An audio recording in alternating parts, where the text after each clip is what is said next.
Yên kinh sao trở thâu bùa ôi tiêu hòm diệu thiên hương.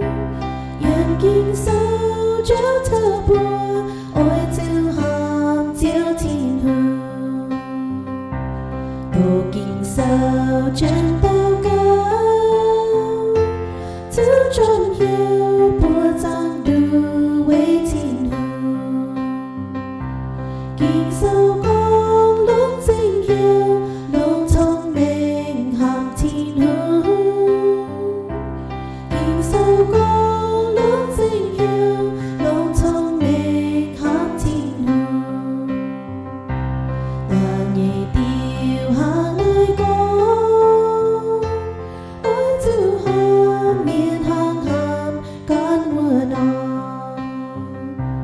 Ôi tiêu ê tiêu nhị lệ lan hàm lan yên buồn hiếu. Ôi tiêu ê tiêu nhị lệ lan hàm lan yên buồn hiếu. Hồng kinh sao cha thâu buồn ký tu miền họp tư dâu lúc buồn lòng. Kinh sao con chân nhị hoa ôi tư dâu ê chân mi. Kinh sao con chân nhị hoa ôi tư dâu ê chân mi.